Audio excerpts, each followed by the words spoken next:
stories where nightmare comes alive.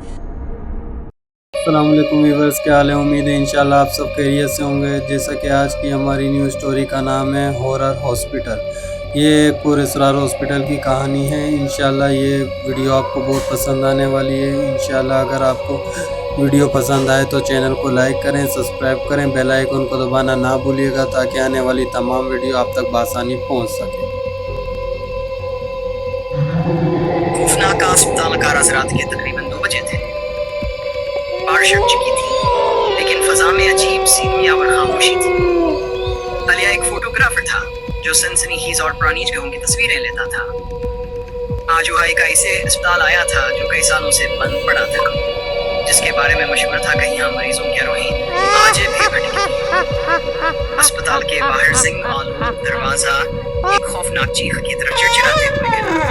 علی نے اپنا camera آن کیا اور اندر داخل ہو گیا۔ ہر قدم کے ساتھ فرشکیل کڑیاں چیخنے لگیں جیسے کوئی از کی آمد سے خوش نہیں تھا۔ دیواروں پر مریضوں کی پرانی فائلیں اور ڈاکٹروں کی تصاویر اپلوڈ کر رہے تھے۔ ایک کمرے کے باہر آپریشن تھیٹر کا بورڈ لٹک رہا تھا جس پر خون کے نشان اب بھی تازہ لگ رہے تھے۔ علی جیسے ہی اس تھیٹر کے اندر گیا، اچانک دروازہ زور سے بند ہو گیا۔ اندھیرا چھا گیا۔ اس نے جلدی سے اپنی ٹارچ نکالی، لیکن ٹارچ آن ہوتے ہی اسے دیوار پر ایک سایہ دکھائی دیا۔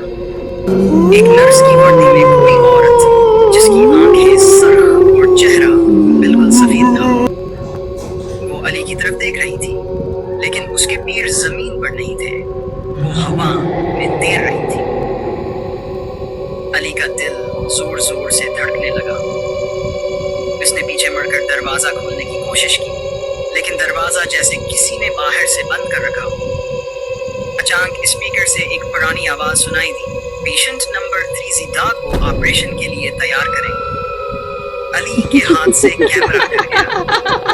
فرش پر خون کی لکیریں بننے لگیں جیسے کوئی کھینچ کر اسے آپریشن ٹیبل کی طرف لے جا رہا ہو۔ اچانک وہی نرس اس کے سامنے آ گئی اور زور سے چلائی، تم یہاں کیوں آئے ہو؟ تم بھی ان جیسے بنو گے۔ تبھی ایک زوردار بجلی کڑکی اور لائٹ بلب چمکنے کے لیے آن ہوئی۔ علی زمین پر بے ہوش پڑا تھا۔ صبح اسپتال کے قریب کام کرنے والے چوکیدار نے علی کو اسپتال کے باہر بے ہوشی کی حالت میں پایا۔ اس کے کیمرے میں صرف ایک تصویر تھی، اس نرس کی جو ہوا میں تیرتی ہوئی علی کی طرف دیکھ رہی تھی۔ کہا جاتا ہے وہ نرس آج بھی اپنے ادھورے مریضوں کی تلاش میں اسپتال کے ہر کمرے میں گھومتی ہے، اور جو بھی اس اسپتال میں رات کے وقت داخل ہوتا ہے وہ کبھی بھی واپس نہیں آتا۔